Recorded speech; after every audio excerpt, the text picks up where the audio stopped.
Jake froze in his room, the Texas dusk bleeding orange through the blinds, his phone buzzing with a text from his boyfriend. Then the door crashed open, Tom's shadow filling the frame, his eyes locked on the screen's wallpaper, two boys kissing under a tree. One photo lit a fuse, and his dad's fists blew it all apart. Tom roared, "What the hell is this?" and snatched the phone, smashing it against the wall, shards flying as Jake, 14, stammered, "Dad, I..." Before he could finish, Tom's belt was off, leather cracking the air, and the first blow sent Jake sprawling, blood pooling, the night turning black as he hit the dirt outside.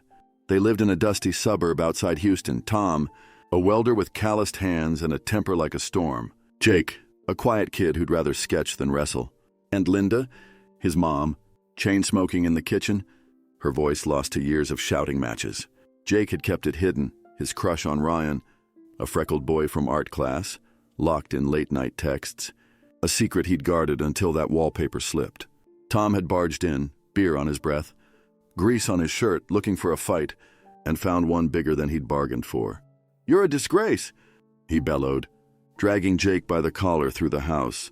Linda's pleas, "Tom, stop!" it drowned by his rage. The beating went public. Tom hauled Jake to the front yard, the belt slashing down, welts rising on Jake's arms, his screams ripping through the humid air. Neighbors peeked, Mrs. Carter through her curtains, the Lopez kids with their phones out, filming as Tom swung. "I'll beat it out of you," Linda lunged, clawing at Tom's arm, sobbing. "He's your son." But he shoved her back, the leather biting Jake's cheek. A gash that'd scar for life. The video caught it. Tom's snarls, Jake's blood. Linda's wails, a nightmare gone viral by morning. 30 seconds of hell looping online, branding Jake the faggot kid before he even woke. He came to in a hospital bed, face swollen, stitches tugging his skin, the beep of machines cutting through a fog of pain. Linda sat there, eyes red, whispering, "I couldn't stop him." But Tom was gone, back home. Belt coiled, no remorse, nurses murmured, broken nose, cracked ribs, a miracle he'd lived. And Jake stared at the ceiling, the taste of blood in his mouth, Ryan's face fading from his mind. The phone was trash. His secret was out, and his dad's fist had rewritten his world. 14. Gay, and a punching bag for a man who'd once taught him to ride a bike. Tom didn't show, didn't call, didn't care, leaving Jake with a chart of injuries and a mother too broken to fight.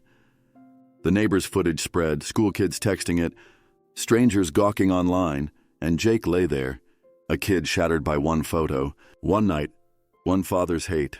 The sledgehammer of shame had landed, and it'd echo for 15 years, through streets, scars, and a silence thicker than Texas dust. This isn't just a beating, it's a war's first shot, and it's gonna burn. If this grips you, smash that like, share it with someone who's felt a fist, and subscribe to Heart Stories. We're telling the rawest truths, and I need you here for it. Jake stumbled from the hospital, stitches pulling his face, the Texas night swallowing him as he ran, away from Tom's fists, Linda's tears, and a town that had seen his blood on their screens. 14. Broken. He hitched a ride to Houston, a backpack of comics and a busted lip his only keepsakes, vowing never to look back. Tom didn't chase, but his hate did, clawing at Jake through years of drift, a wound festering with every letter he tore up, every ash-filled box his dad sent to remind him, "You're nothing." That night's beating wasn't the end. It was the start of a life smashed to pieces, held together by rage and a rope's edge. He landed rough bus stations, alleys, a kid too young to rent a room, too scared to call home. The video went viral. Texas teen beat by dad, kids at school texting it, strangers staring as he scavenged gas station food, his sagging hoodie a shield against their whispers. That's him. Friends ghosted, Ryan too, his number dead after a week, fear or shame snapping their thread. Jake slept on benches, rain soaking his sketches, hunger gnawing his gut, until a trucker found him on a bridge, rope in hand, tears streaking, yanking him back with a gruff, "You're enough, kid." That voice saved him. But the scars didn't fade, and Tom's shadow grew longer. Tom wrote letters at first, stained with coffee and spite. No, sorry, just rants. "You shamed us, fix yourself." Jake tore them, each rip a scream he couldn't voice. But the worst came a year on. A package. Heavy. Stinking of smoke, dumped at a shelter he'd crashed in. Inside, ashes of his comics, his clothes, a photo of him at 10, charred at the edges, a note scrawled in Tom's hand. "This is what you are, gone." The shelter guy winced. "Your old man's a bastard." But Jake just stared. The ash on his fingers a brand. Tom's hate a knife twisting deeper than any belt. A father burning his son's past to dust. He clawed up odd jobs, dishwashing, a cot in a Dallas flophouse, 15. 16, a ghost dodging mirrors, his stitched face a map of that night. The video lingered, co-workers snickered. "Ain't you famous?" Pushing him to run again. City to city, a runaway with no roots. Tom tracked him once, showed at a Greyhound stop, boots crunching gravel, spotting Jake kissing a boy under a flickering light. Their eyes locked, Tom's jaw clenched. Jake's breath stopped, but Tom turned, walked off. Too proud to beg, too ashamed to stay. That was the last, 15 years of silence after. Broken only by threats Jake burned. Hat he swallowed. A war neither would win. By 18. Jake was steel, scarred, silent, surviving on grit and strangers' kindness, a life pieced from scraps. He'd see dads with sons, tossing balls, laughing and taste bile. Tom's voice, "Fix yourself," ringing louder than the belt's crack. The ashes stayed with him, a jar he couldn't ditch, a reminder of a father who'd rather torch his kid than love him. Linda called once, "He's sorry," but Jake hung up, her sobs no match for the tro he'd sifted through. 15 years stretched that night into a lifetime. Pain, pride, and a rope he'd never tie again. All because Tom's fist didn't just break bones, they broke a boy. It wasn't living, it was enduring. A shattered life limping forward. Tom's hate a chain Jake dragged through every mile. The beating left scars on his face, his soul, and the ashes left a vow: never forgive, never forget. But 15 years is a long fuse, and it was burning toward a reckoning no one saw coming. Not Jake, not Tom, not the ghosts of that Texas yard. Jake hunched over his desk in an Austin newsroom, the hum of printers masking the ghosts in his head. 15 years since Tom's belt carved scars into his face, since ashes of his childhood landed in his hands. Now 29, a journalist with a steady hand and a partner who loved him. He'd built a life, but hate was the mortar, Tom's shadow the cracks. Every byline he wrote, stories of rights, of pain, carried that Texas night, a grudge he nursed like a flame. Until a call from Linda lit it hotter. "Your dad's dying." 15 years of rage roared back, and Jake stood at a crossroads, face the bastard or let him rot. He'd clawed his way up, Dallas dives to Austin cubicles. A GED scratched out between bar shifts, a knack for words landing him a gig chasing stories. He lived decent now, an apartment with skylights, Sam cooking dinner, a dog named Buck, but the past clung like smoke. Nights, he'd dig out that jar of ashes, Tom's gift, running fingers through the grit, seeing his comics burn, hearing "Fix yourself" in every creak of the floor. Sam'd catch him. "Let it go." Jake, but he'd snap. "You don't get it, he broke me." Hate wasn't just memory, it was fuel. A fire he stoked with every glance at his scarred cheek. The call came late, Linda's voice, frail, cracking through static. "Tom's in the hospital, cancer won't last." Jake gripped the phone, knuckles white. "Good riddance." She begged. "He's your dad, he's changed." But Jake laughed, bitter, hanging up as her sobs faded. He paced, Buck whining at his heels, the jar glinting on the shelf. 15 years, and Tom still ruled him. A puppet master from a bed he'd never see. Then he found it, a journal, stuffed in a box, pages yellowed, words from 16. "He burned us, screamed I'm dead, wish I was." The ink bled, and so did he, hate choking his throat. Next day, he dug deeper, old contacts, news clippings, chasing a hunch Tom wasn't done hurting him. A source tipped him, Dallas, '09, a bar fight that cracked his ribs again. Not random, hired muscle. Tom's cash behind it, a lesson to straighten him out. Jake's hands shook, scars throbbing. Those fists weren't just from that night. They'd hunted him years later, a father's wrath outsourced to break him twice. He wrote it, local man paid to beat gay son, fingers smashing keys, ready to blast Tom's name across Texas. A revenge 15 years in the making, a headline to bury the bastard before cancer could. He stopped, article saved. Not sent, Sam's voice in his ear. You're better than this. Or was he? The journal? The ashes? The scars? They screamed no, but Linda's call gnawed. A splinter he couldn't pull. He rode to the hospital, 2 hours. Rain slashing the windshield, hate pulsing. Revenge a loaded gun he might not fire. Tom's face loomed, red, raging, then frail, fading, and Jake gripped the wheel, torn between torching the past or facing it.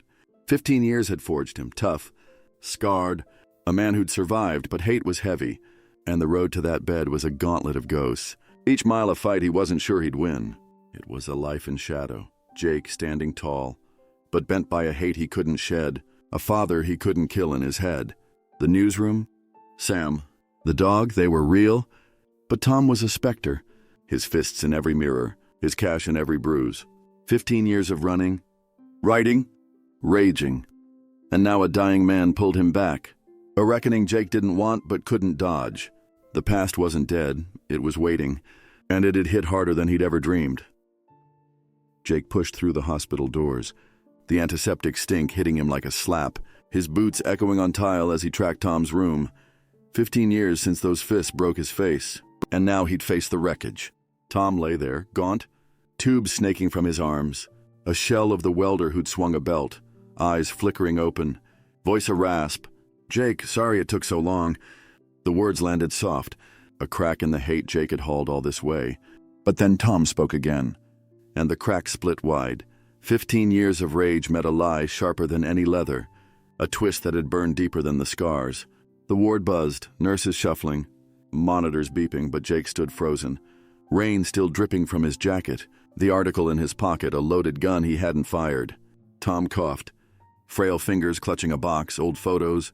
Jake at 5 with a fishing pole, grinning under Tom's arm, pushing it toward him.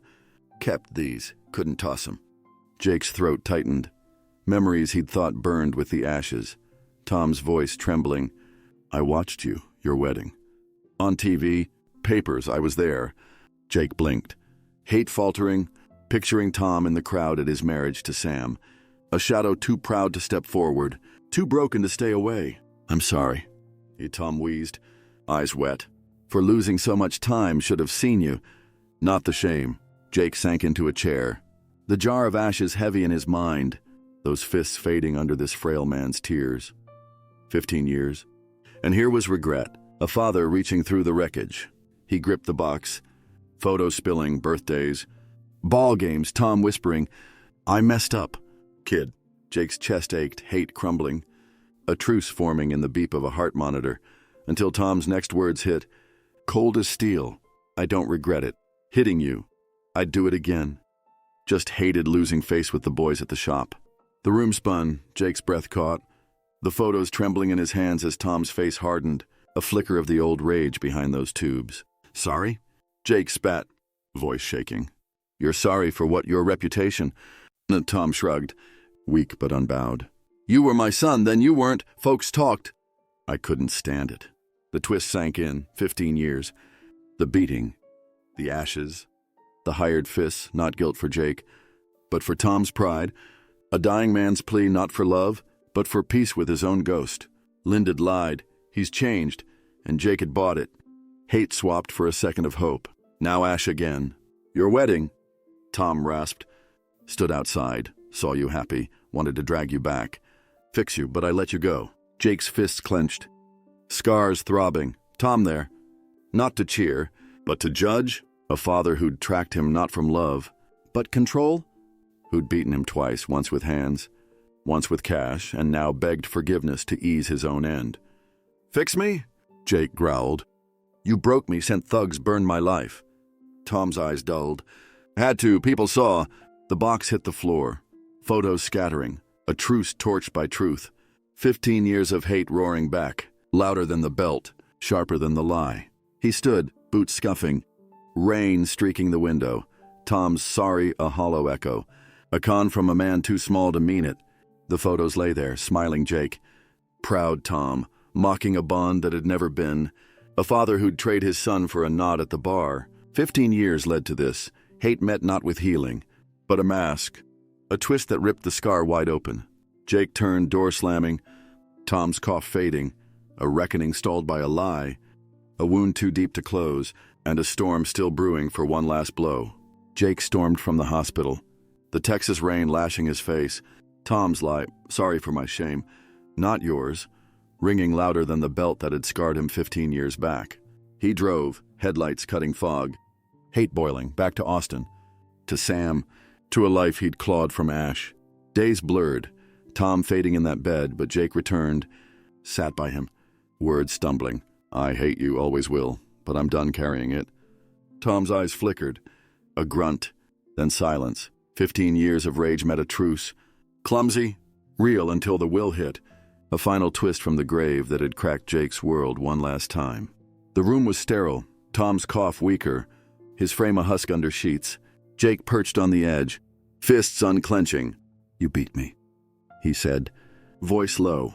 Sent thugs. Burned my life, why? Tom rasped. Had to, folks watched. Jake nodded. Hate didn't bend. But he did. I forgive you, not for you, for me. They talked awkward. Halting, Tom mumbling about baseball, Jake about coffee, a bridge of broken planks over a chasm of scars. Tom gripped his hand. Saw you on TV, proud. Sorta, a crack of light in the dark.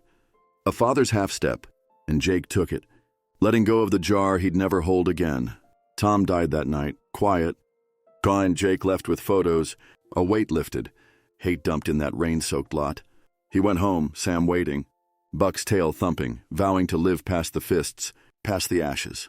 Weeks later, a lawyer called Tom's will. Jake braced, expecting nothing, but the twist cut deeper. Everything, house, truck. Savings left to Linda's sister, a stepmom he'd never met. With a note, found in Tom's drawer, scrawled in dying ink, you're still a stain, always will be. The bridge burned, Tom's last punch, a coward's jab from beyond, spitting on forgiveness with a pen.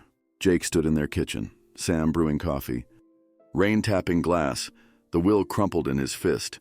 That note a blade through 15 years of hell and a truce he'd dared to trust. He laughed, sharp. Hollow, he won't win. He'd forgiven, not for Tom's soul, but his own. A choice heavier than hate, stronger than scars. The photos stayed, faded smiles, but the note hit the trash. A father's ghost buried at last.